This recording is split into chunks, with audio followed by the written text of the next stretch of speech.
society. We are human beings just like everyone else. The media has to stop this hate-fueled reporting, and our judiciary needs to review its processes after dealing with cases of hate crime, particularly when there's sustained targeting of people because of their identity. You know, my dad loved and respected this country, and the brutal terrorist murder of my father, of Mohsin Ahmed, who was murdered in Rotherham in 2015, and of so many other Muslims around the world need to be recognised and addressed as Islamophobic hate crimes whenever they occur. Now, 4.5 years since Dad's murder, Islamophobia is burning through the world right now. And since my father's passing, I've been an active campaigner and speaker on racism and Islamophobia. But there's no bigger platform than our Prime Minister, Theresa May, who was actually given the Islamophobe of the Year award from the Islamic Human Rights Commission in 2015.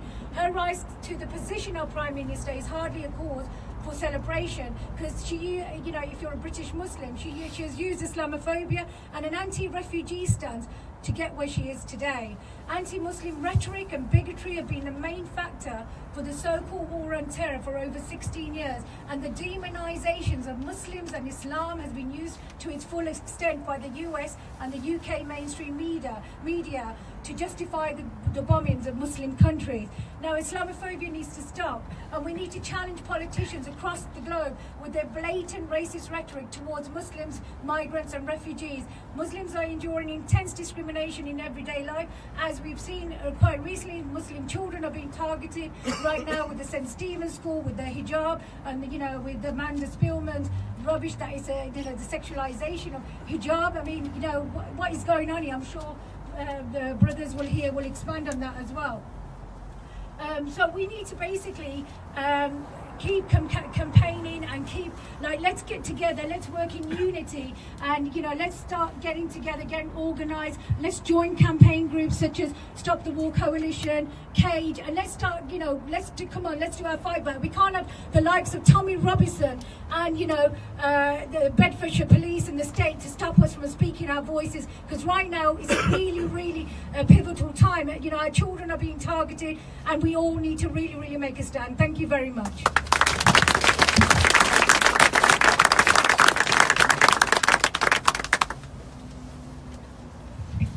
Thank you, Maz. Our next speaker is probably familiar to a lot of people here. He's known for his community activity and also his campaigning legal work. And it also has to be said, he's the host of tonight's event, and he's worked tirelessly to make this evening happen. I think he deserves a bit of congratulations, even before he opens his mouth. Attiq Malik.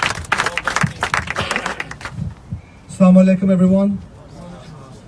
Can I say thank you to everyone for turning up today, because I'm sure most of you heard the rumours of what's going on, the difficulties we had with this event.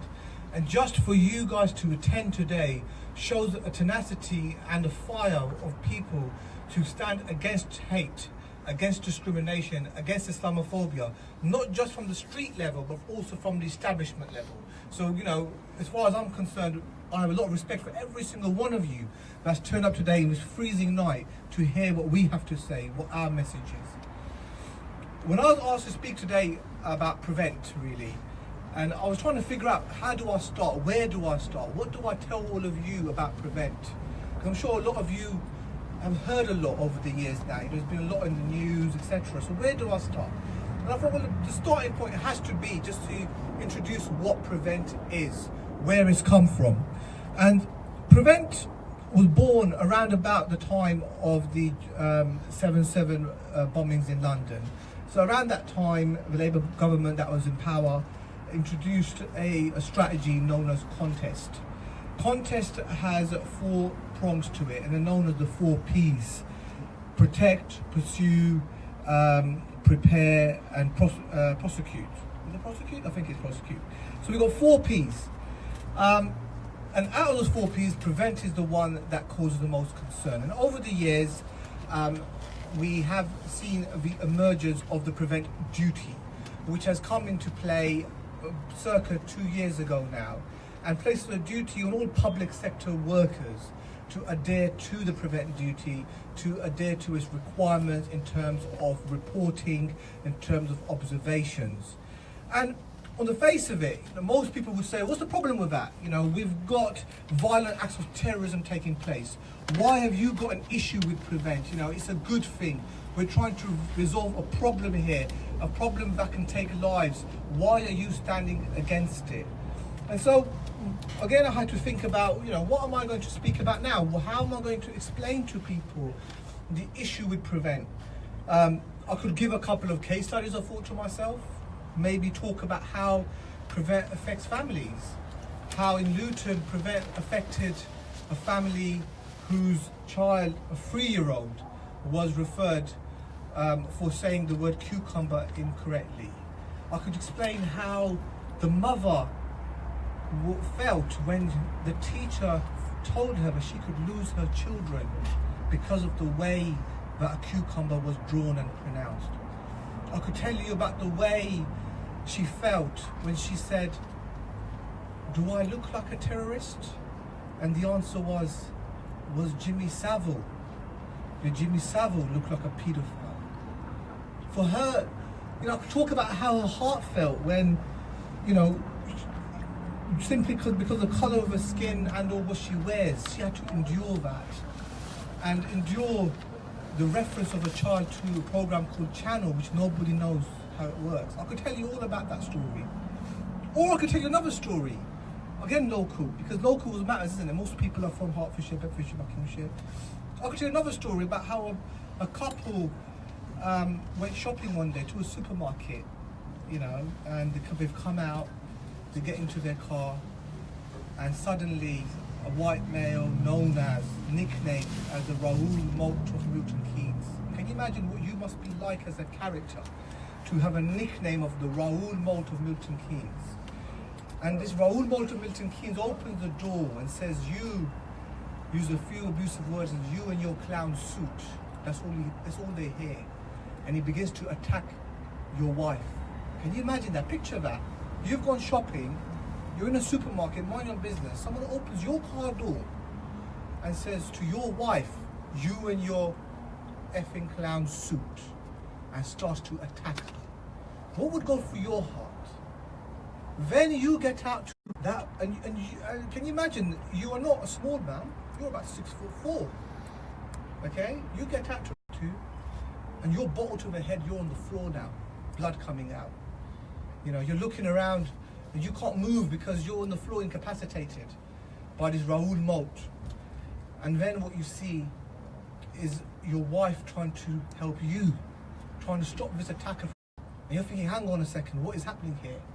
And then you see your wife being kicked to the stomach. She falls to the floor.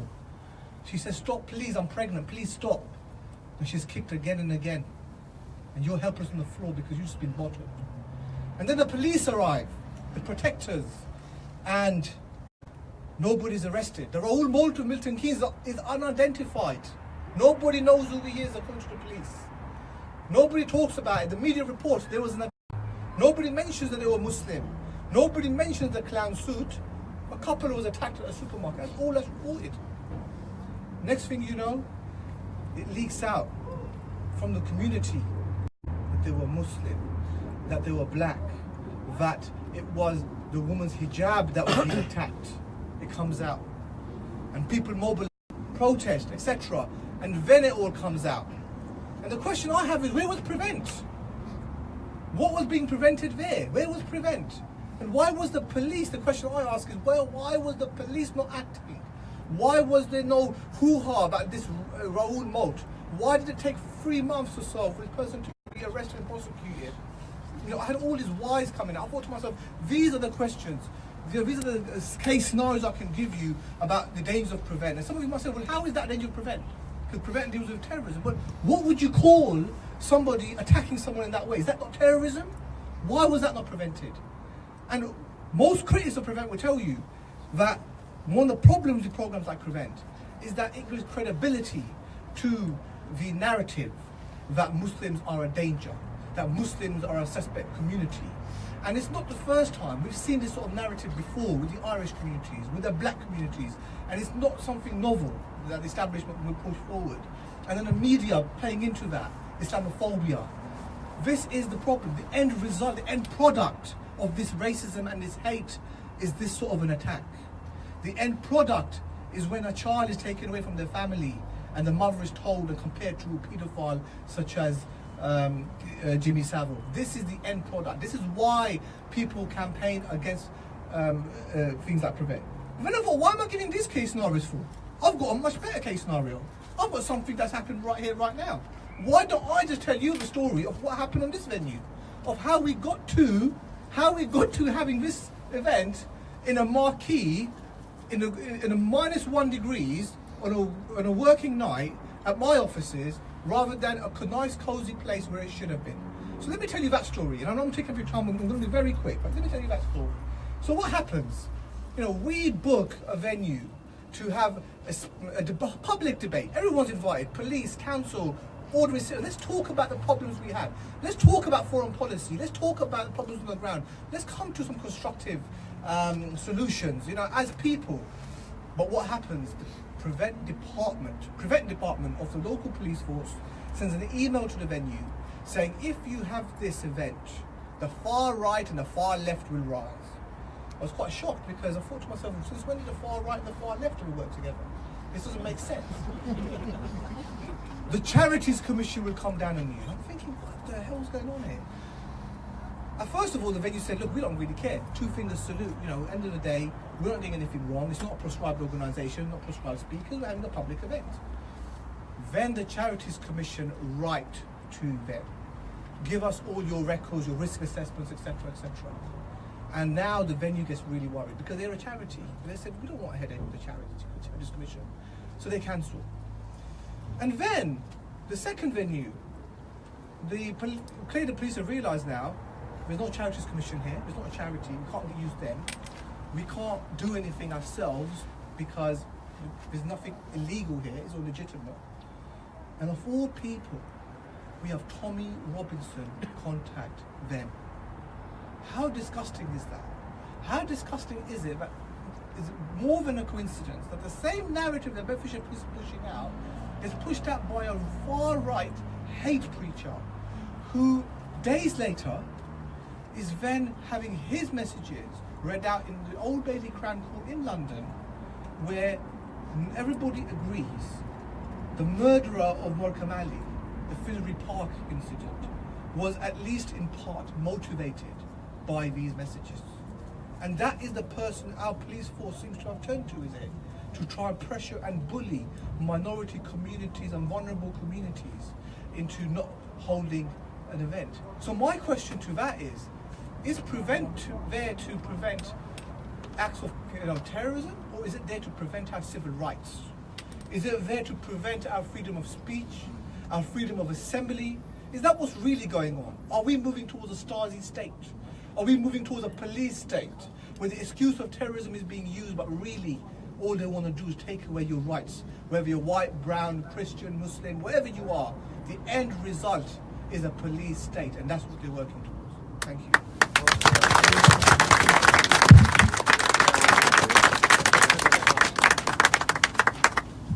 Thank you, Attiq. I mean, our next speaker is probably, at the moment, still most famous known as a Guantanamo Bay survivor.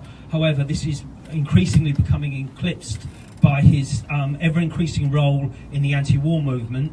I'm very pleased indeed to welcome...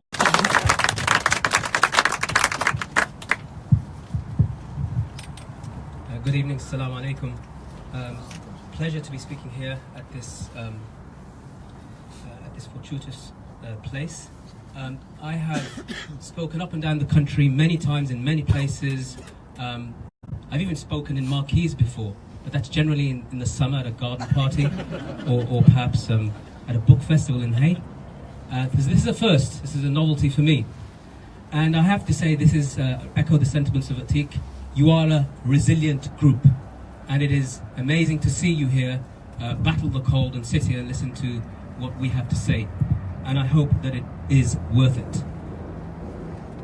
We, as a community in this country, regardless of where we're from, have been living at least 18 years since the introduction of new anti-terror legislation.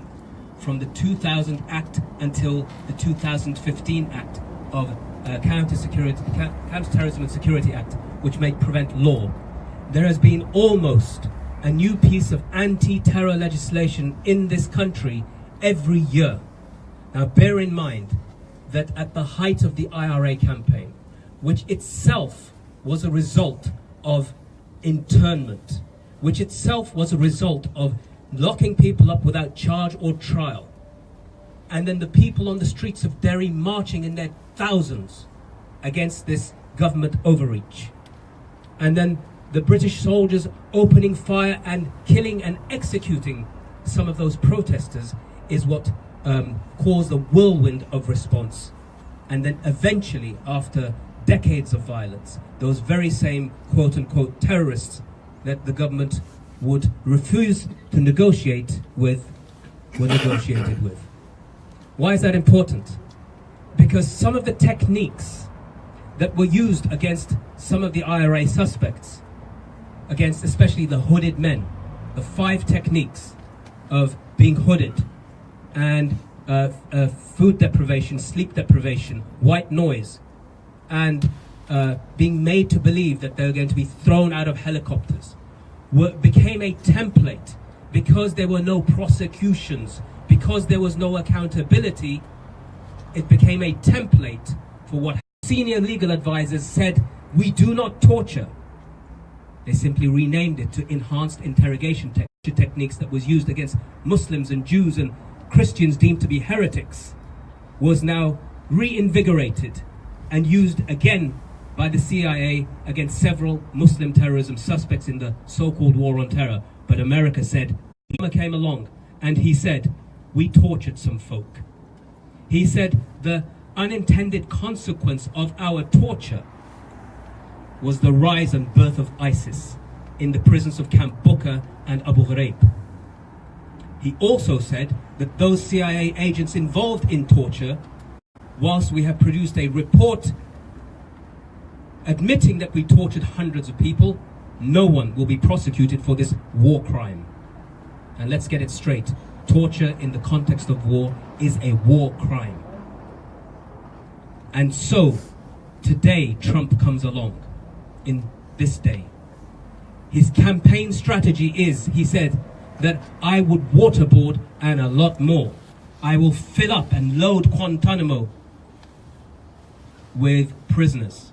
And I believe torture, something that there is an absolute prohibition on in international law.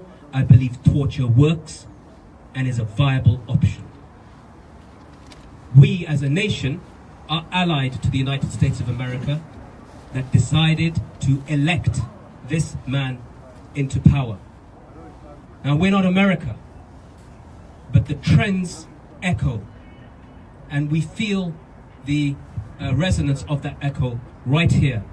So the far right gets emboldened to the point at which they say enough is enough. They've been saying it all along. In fact, they've been saying it since I was a kid, but they were only saying it against minority groups and immigrant groups. No matter what their background, they united us because they hated us all.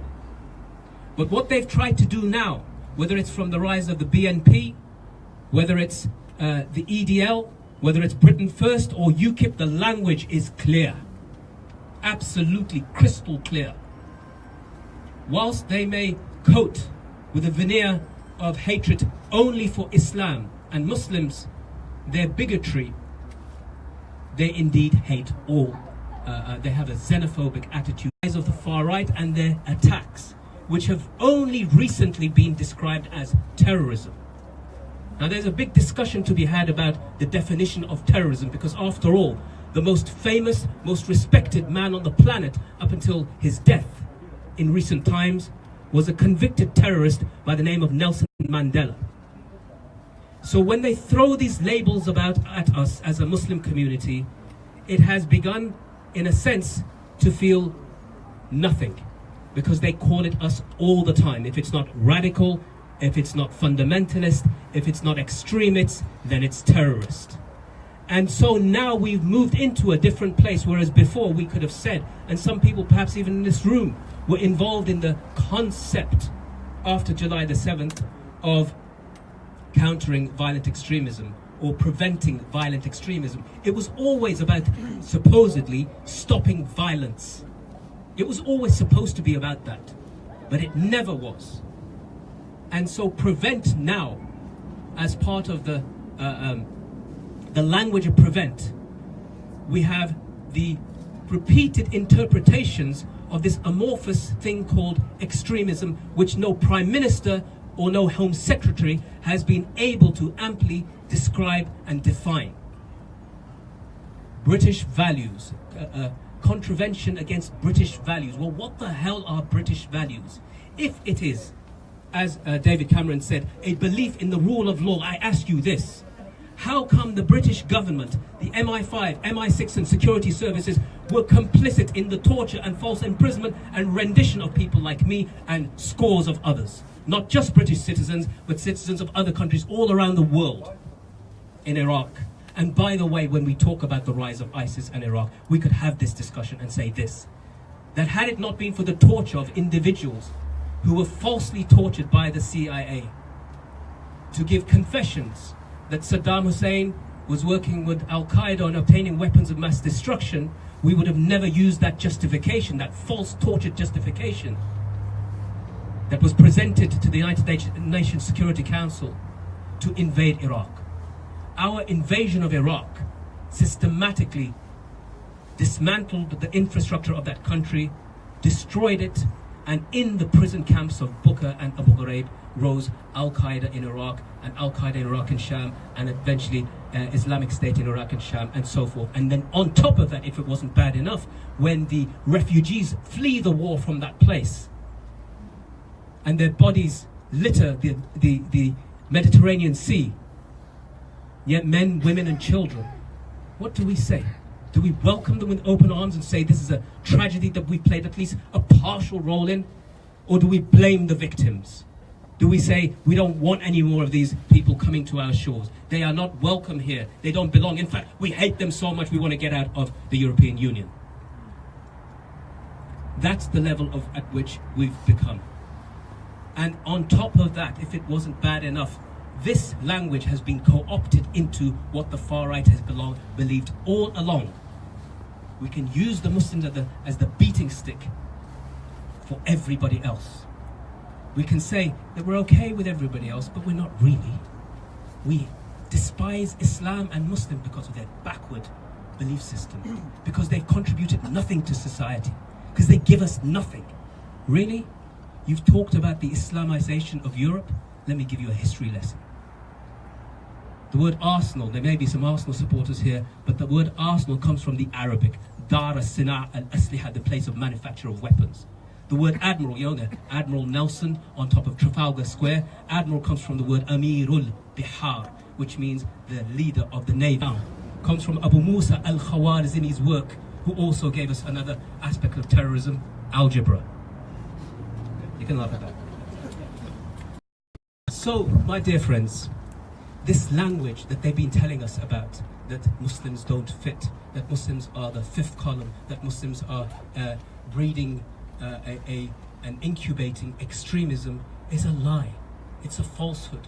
Just now they've appointed somebody, I don't want to mention her name because it sticks on my tongue and I've got a few more words to say.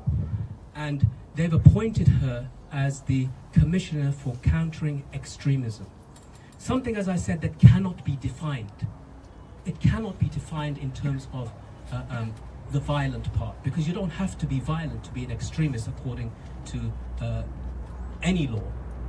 And thus, now they have entered our public spaces, they've entered our private spaces, and as Attiq explained, that prevent has become a duty to the point at which even a child, from the cradle, a 3-year-old, to the grave, an old man walking home from the mosque, will be targeted. In the language of Islamophobia, in the language of anti-Muslim hatred. Now I'm just going to finish on two things. One is, again, echo this sentiment, Tommy Stephen Yaxley Lennon, is the guy who is trying to, based upon his opposition to what we're speaking here tonight, trying to determine where the daughter of a terrorist murder victim, of a far-right racist murderer victim, trying to determine what she says, trying to determine what a person who's endured years of torture, false imprisonment by the British state, or complicity by the British state. What right does he have to do that, considering his relationship, as Attiq mentioned, with Tommy Robinson, but also, if you remember, Anders Breivik, the man, the far-right neo-Nazi who, during his court trial, would do the Nazi salute. He said that in his manifesto that he wrote, he referred widely to the EDL. He met several members of its leadership. I don't know if Tommy Robinson was one of them. And he also said that he wanted to do a Norwegian Defence League model on the EDL. Tommy Robinson is supposed to have spoken against, repudiated what he did, that killing of 70 people. But he also said this, that Breivik's actions may be deplorable, but he made people curious. He made people listen. He made people aware that there is a problem with Islam. That's the guy who's trying to determine whether we can speak to you this evening about the very real issues that are affecting us as a community. So finally, what can we do about all of this? Of course, we have to come together. Of course, we have to know one another. There's a beautiful verse in the Quran which says, O mankind, we created you from male and female, and we made you into tribes and nations so that you come to know one another. So we must come to know one another and know about one another's struggles. And it is important that we recognize the struggles of other people before we expect them to recognize ours. We also need to do something that is really important. Remember, there was a huge outcry on MPs' expenses, which is fine and good, but we need to hold the politicians to account on people's lives, whether they've been tortured, whether they have been targeted as criminals under Prevent, or extremists, children are defined as extremists, or whether they have been murdered in the streets. We have to ensure that there is an accountability process. We have to ensure that fear does not dominate the day. We have to ensure that those organizations, and I include my own in this unashamedly cage, are supported and looked at as part of the solution of the inherent voice of those who have been targeted for the past 15 to 16 years under these anti-terror legislations and measures. And of course, finally, I'd like to thank Attiq, Malik, thank Stop the War, and everybody else, Saleem, for coming together this evening. And I hope that you continue to support us and remember us in your prayers. Thank you.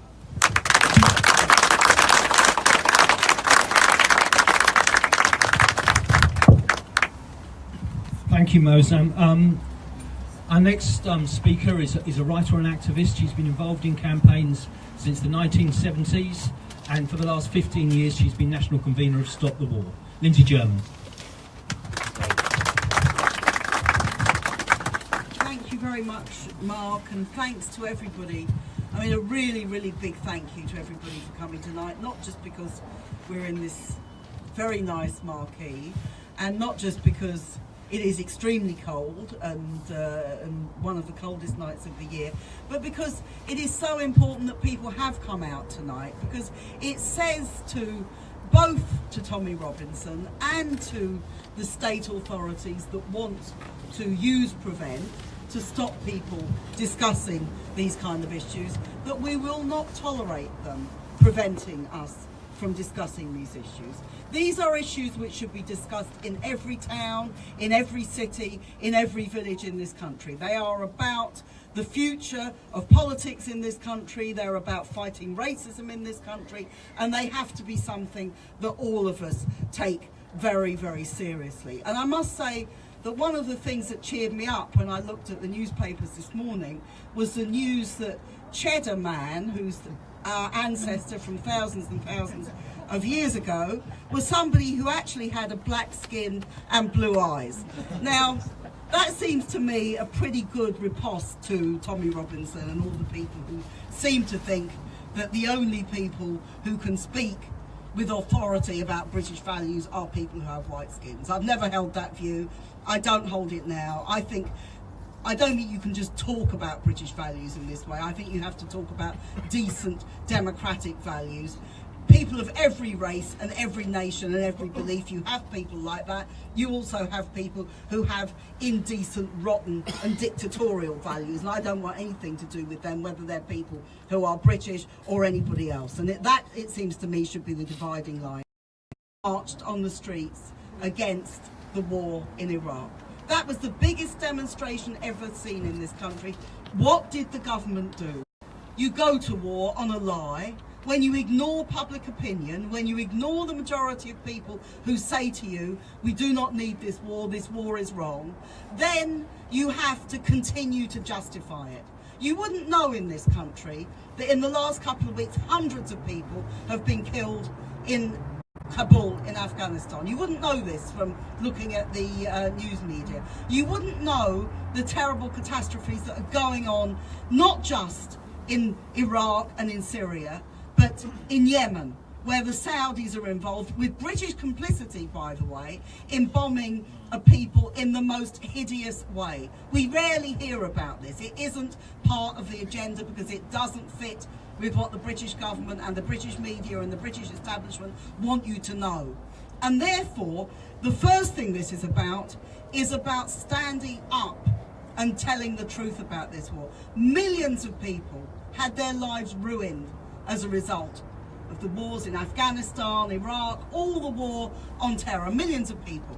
Estimated more than 1 million died in Iraq, but we know certainly that there are millions of people today who are refugees as a result of these wars. We know the continued suffering.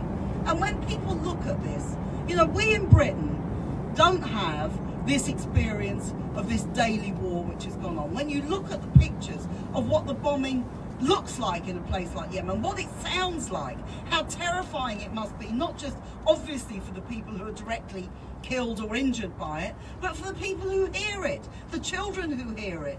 The idea that anybody who is hungry as they are in Yemen, or the people who are suffering because of this bombardment, the idea that anybody can lead any kind of normal life is simply wrong. And the idea that people say as well that they don't have the right to do anything about it is completely wrong.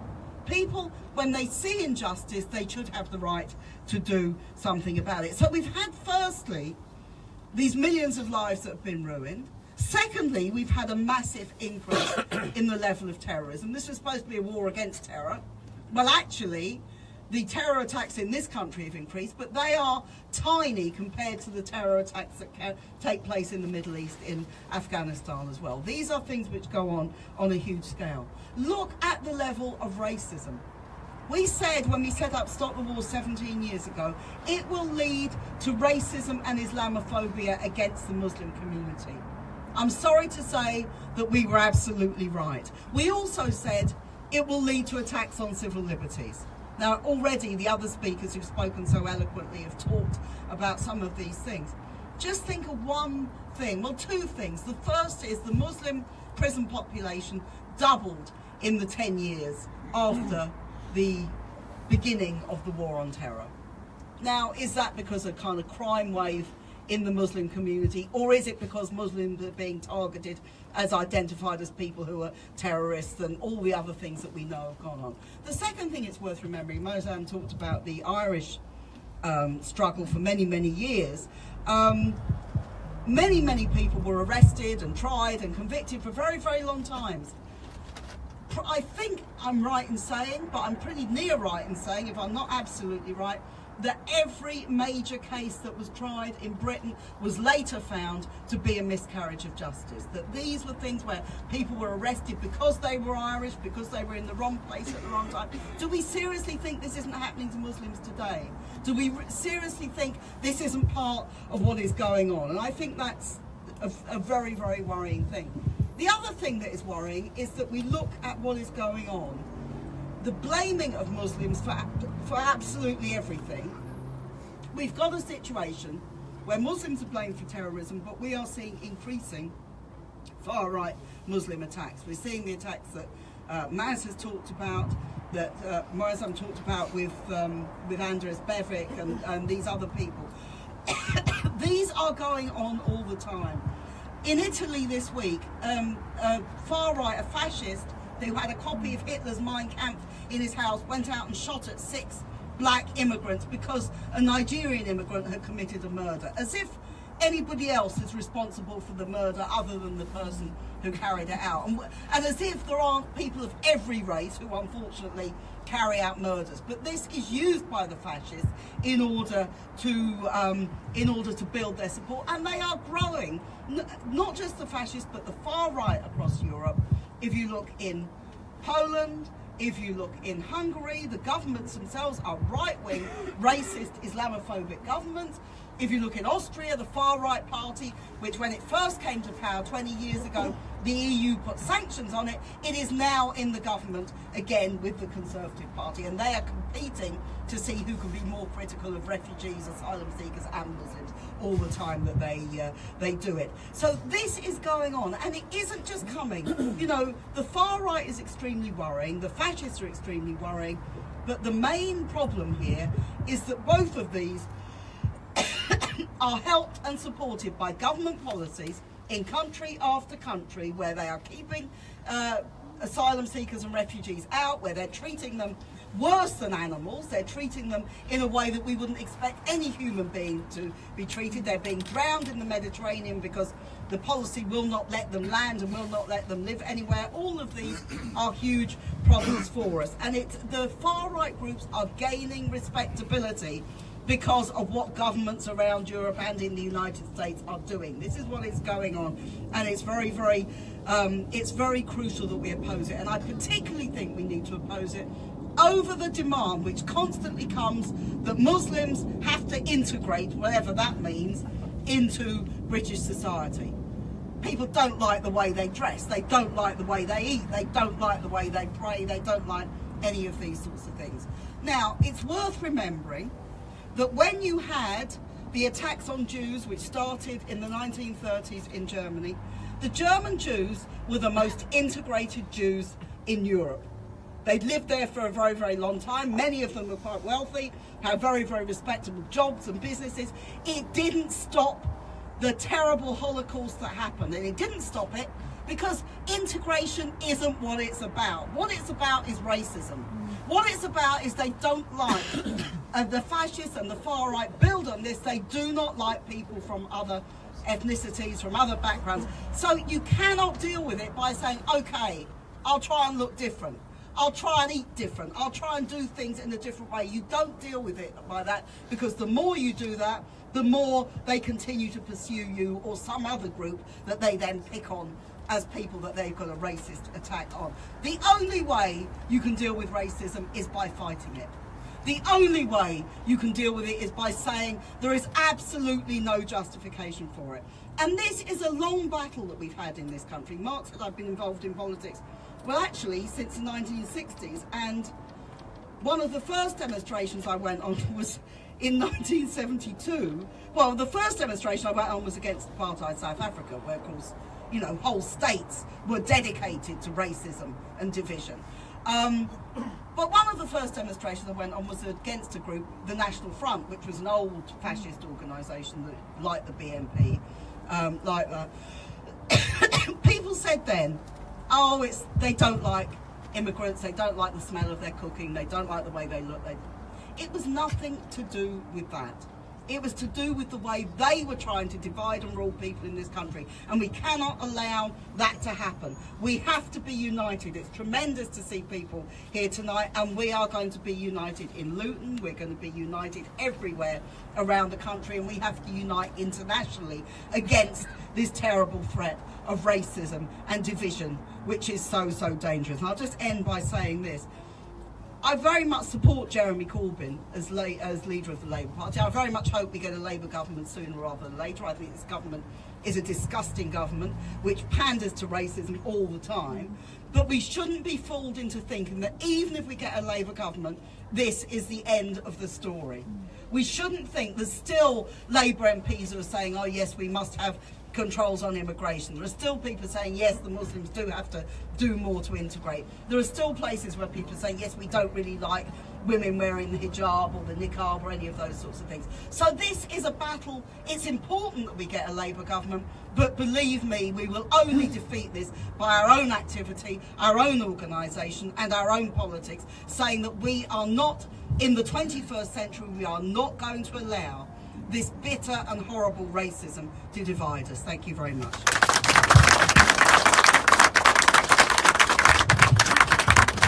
Okay, brothers and sisters, I'm going to open it up now to questions and contributions. If people do choose to contribute, I'll ask them to keep those contributions to about 2 minutes. If people would like to speak, put their hand up, but I'd also like to ask you to stand up and say who you are. So, Fahim. Well, I'm from Luton, I'm Fahim. I just wanted to ask the panel, what similarities do these... A bit louder, mate. What similarities does the panel see in the community and prevent, and what happened in the early 1970s with the Irish community? And there was a lot of stuff that was happening in Luton at the time as well. And if there are similarities between what happened with the Irish community and what's happening with the Muslim community now. Dave. I don't think it's the collusion with the Bedfordshire Police and the EDL is anything particularly new to us in Luton, either in terms of that respect. But every single time that we've seen the EDL, Britain First, etc., come to Luton and march, the police have facilitated those marches. Yeah. And not only have they just facilitated those marches, but they've actually gone out to persuade people not to come out on the streets to oppose them, to allow these extremists, violent, racists, etc., to march through our streets, and to prevent and from the anti-racists from mobilising against them, and particularly to try to prevent trade unionists from linking up with the Muslim communities, which united we could easily crush them. And it's inevitable, I think, that the likes of the EDL, Britain First, or whoever materialises from the swamp will try to march in Luton again. And the police inevitably will go amongst us to say, do not go out in the streets, do not demonstrate against them. We have to stop that from happening. We have to stop the police from stopping us from mobilising. We need people to stand up. What I just quickly wanted to say was, we have to fight against the racists, but we also have to support people who are fleeing the wars in Afghanistan, Syria, Iraq and the rest of it, who are held up now being brutalised at Calais, for instance, by the French police and supported by the English government, who find money off the magic money tree to give the French police to actually brutalise refugees. We can show solidarity with them. Some of us are going over to Calais on the 13th and 14th of February, and the most urgent things they need are tents, sleeping bags and coats. If anyone can help us with that, please take a leaflet at the end and contact us, and so we'll collect anything that we can on Sunday. David, Lynsdey mentioned a lot about British values. In case you don't understand what British values are, the British have had no compunction whatsoever of allowing millions of Bengalis or Indians to starve to death. They've never flinched at all at using poison gas or weapons of mass destruction in any conflict whatsoever. British values will jump into bed with any tyrant or dictator that it suits their fancy to do so. And you know, Saddam Hussein was one of our best friends before he fell out of favour, as was Gaddafi and as was Ceausescu and as was so many others I could rail through. British values, they don't really know any about. British values says we should stamp out any kind of dissent, no matter where that dissent comes from, as long as it doesn't really rock the boat. British values says we'll tolerate corruption and stealing money from people's pockets within Parliament, but we won't allow kids to smoke weed on the streets. British values says gatherings of more than 3 or more people can be constituted as a public gathering or a nuisance and can be disrupted. Yet we profess throughout the world to symbolise freedom. I think if we want to live up to British values, I think we should start relearning the book and reassessing what they actually are. And I think most of the people in this room would agree that most of our British values need resorting anyway. So there we are in concurrence, right across the board, and we've already broken one of the bridges. The terrorists are the ones at the top. Thank you. Thank you, David. Anyone else? Okay, I'm going to ask the speakers to come back on these points now and sum up as well. So, in the same order we had before, Maz, I'll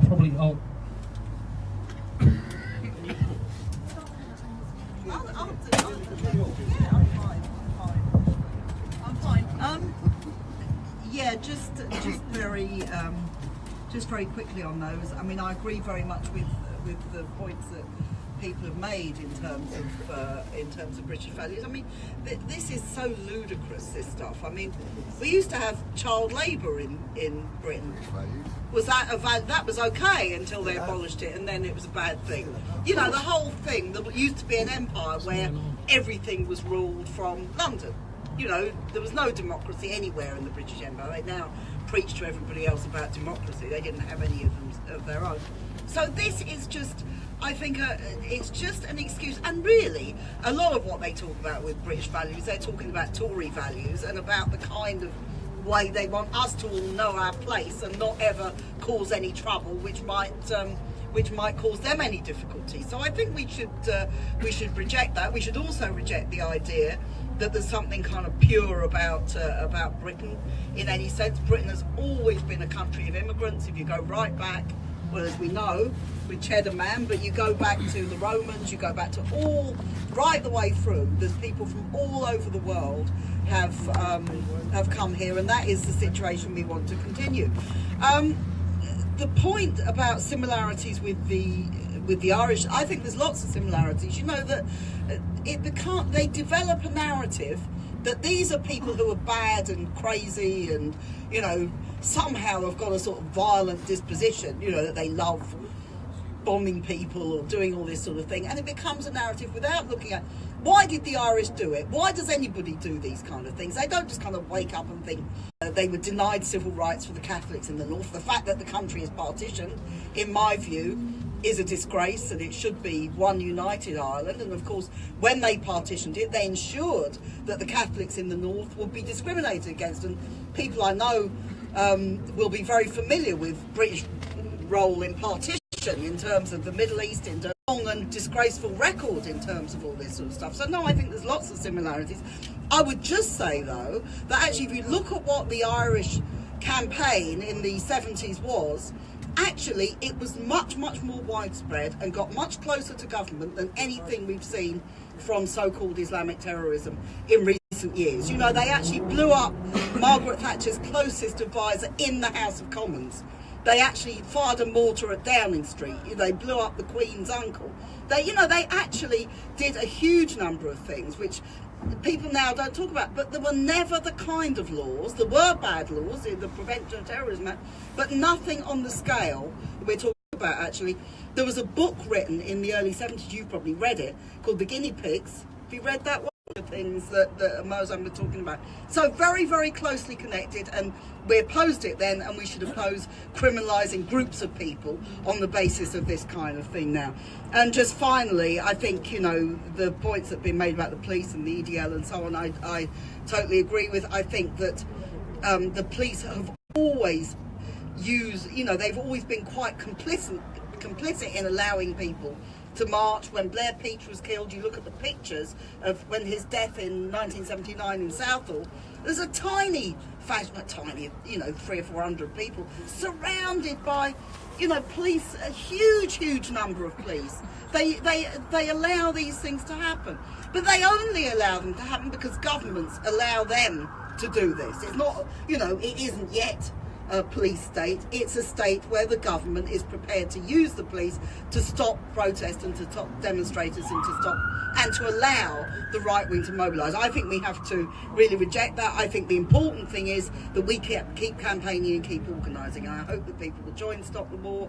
I hope that you will get involved. We're having a protest on the 7th of March against the Saudi prince who is visiting Theresa May in Downing Street. So if any of you can get to London, that would be absolutely great. But everything, I'm very proud that we've got Moazzam here, we've got Maz here, we've got Attiq here. I think this is a tremendous sign that we can work together, we can organise, and that we have to. United we're strong, and divided we fall. That's the message that we have to get across. Thank you very much.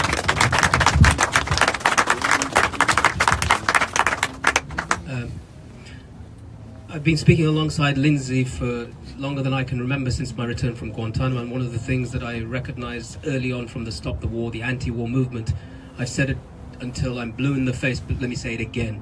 In my tiny Guantanamo solitary confinement cell, when all hope had been wiped away from me, an American soldier who, against orders, came along to tell me that millions of people have marched in the streets of Britain against the war. So that, that drop reverberated and echoed into my cell and gave me hope. So it is really important that we recognize that. The issue about the Irish, it's so close to me. I've been to Northern Ireland or the north of Ireland many, many times, spoken in Derry and spoken in Belfast with former prisoners and so forth. And Jerry Conlon was a good friend of mine, who some of you will know was one of the Guildford Four, imprisoned for a crime he did not commit. He paid 16 years of his life, as did the Birmingham Six and the Maguire Seven. Indeed, you are right, Lynsdey, in saying correctly that there must be, and I am sure there are, and I'm convinced with several cases I've come across, there are miscarriages of justice taking place, even as we speak. And the parallels, of course, of the Irish community are quite clear to see, though there are many, many differences as well. One of the things the Irish prisoners themselves say to me, Moazzam, at least in our case, they would wait until they heard our accents. With you guys, they just judge the book by the cover. And so that aspect of racism is still very alive and kicking. The other aspect, of course, was the introduction of various measures. Now, people associate internment solely with Britain and the north of Ireland. Everybody knows about the internment of the numbers of prisoners in Northern Ireland. Nobody knows about the internment of prisoners here in the UK in 2001. 16 North African and Middle Eastern men imprisoned under emergency legislation remained in prison for 3 years until 2005 without charge or trial in maximum security Belmarsh prison under secret measures and no charge, no trial. Think about that for a moment, because just last year, and I have to say a former head of the Met, a Muslim former head of the Met, Attiq, who some of you may have known, called for the reintroduction of internment, as did one of the advisors on the government emergency meetings, Cobra. He said internment needs to be brought back in again after the Manchester attacks. Internment essentially meaning people will be detained without charge or trial. They were calling for the internment of thousands of people, because MI5 have said there's anything from 3,000 to 20,000 Islamic extremists that are on our lists. So we're talking about mass internment, which some of the people have been calling for. Now, if that spied upon in schools, or students studying terrorism as part of their MA thesis being reported to prevent, because the student was a Muslim with a beard. So bear that in mind. Your points about British values, just one thing I want to say, that in 1852, Lord Palmerston, who was the Foreign Secretary of Britain, said, "We have no eternal friends and we have no perpetual enemies. Only our interests are eternal and perpetual, and we will follow them." 2 years later, he became Prime Minister. That is a British value. Another British value is Magna Carta. Think about Magna Carta, because the centralmost pillar of Magna Carta that exists today is, to no man shall justice be delayed or denied except they'll be judged by a court of their peers. If that's true, why does the British government whenever it deems necessary, either at home or abroad, or complicitly with Guantanamo Bay, which Donald Trump has just given an order to keep open, say and allow the imprisonment of people without charge or trial, or involved in the rendition of people to countries that imprison people without charge or trial. So if we're talking about British values, we all recognise it's a joke. There's a final thing I will end on. The Guantanamo guards used to ask me often as an English prisoner, what's the best thing about England? And I'd say Scotland, Wales and Northern Ireland. I'd just like to quickly say thank you to all the speakers. Thank you for everyone attending today, because it was so important that we all came out. I also want to say I'm extremely grateful to see all the brothers here, but we actually do need more sisters at this meeting, because right now what's happening is it's Muslim women that are being targeted, and it's because the hijab and niqab is being targeted by the state. And we had basically what happened with the St. Stephen's School was it was right-wing Muslim sisters that pushed that campaign forward. So we need strong Muslim women running these campaigns and being at the front of it, because they are the ones being targeted. Unprecedented attacks are on Muslim women. You know, the far right are always attacking women. So we need more sisters attending these meetings, please. And thank you all for coming. Come on, let's get active. Join Stop the War, join Cage, and let's not make this the last meeting. Let's continue this and have one, you know, every month or every 3 months. Let's continue this. Thank you very much. I've got nothing more to add except, you know, thank you to every single one of you who turned up today. It really means a lot to, not just to myself and the people here, but to the cause. You know, it's all about the cause. Individually, we're nothing. It's about the movement and the cause. You know, any one of us could be gone tomorrow, but it's a legacy we leave behind and a movement. You know, and I've got a brother here, Marcus, and he came up with the term Luton Continua. You know, this is the Luton Continua, the Luton movement. And I'm so proud that everybody's here. Thank you. Thank you, Attiq. Okay, I mean, Maz has referred to how important it is to keep everything going, and we have got an organising meeting here in 2 weeks' time on Tuesday the 20th. The good news is it's actually going to be on the inside of the building where it's warm, and it starts at 6 o'clock on Tuesday the 20th. Now I'm going to finish as I started off. I'm going to remind you and assert the fact that Luton will not be divided by racists. Luton will unite against war. Thank you very much.